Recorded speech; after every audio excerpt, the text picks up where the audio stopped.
healing our lives. So in this video, what I'm going to do is I'm going to start to break down what has affected our lives and ultimately how we can start to raise our energy field to stop being manipulated by our own self. Now, what we must understand is that the own self has a mechanism within ourselves. It may not truthfully come from our own, you could say. To break this down, we must look at the mind and the heart as two different frequency states of existence. Ultimately, the mind state of existence is all about survival. If, effectively speaking, you want to raise something to produce something, you create a mechanism within that existence to make sure that it promotes itself to its best ability to sustain itself and to, you could almost say, program that existence to sustain itself and not destruct itself, but keep it alive. So when I say not destruct itself is keep it running, but create that existence to exist within its programmed agenda.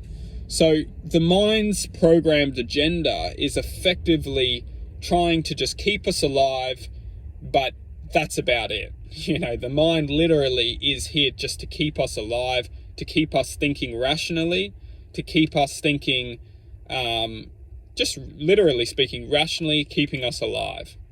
The heart, on the other hand, is much more than that. And that's where we need to just put it there and move forward. Is that as long as we're thinking from our minds, we can become trapped and enslaved within a field of energy which doesn't really care about the overall well-being of our existence. Because the mind is where we think, but it's not necessarily where we feel. It's the heart is where we feel. The heart is where we feel the pain, the suffering, the neglect, the anger. We feel that we don't see, this is the truth, is we don't feel anger in our hearts. We think anger in our minds, but we feel the pain and the suffering and the neglect within our hearts. It's because as long as we're thinking from our minds and judging from our minds, the heart can't truthfully overcome that frequency. It's literally like a suppression.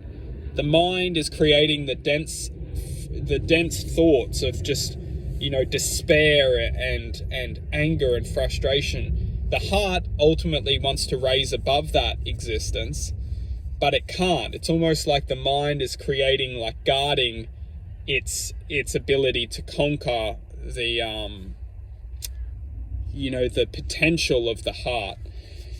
And that's why, truthfully speaking, if we want to grant space from the mind, if we want to start to gain control of the mind, in a lot of cases, we don't have that self-control yet. So what we must do is start to learn how to access points of ourselves, which will ultimately eventually gain enough strength to see the difference between the mind and the heart.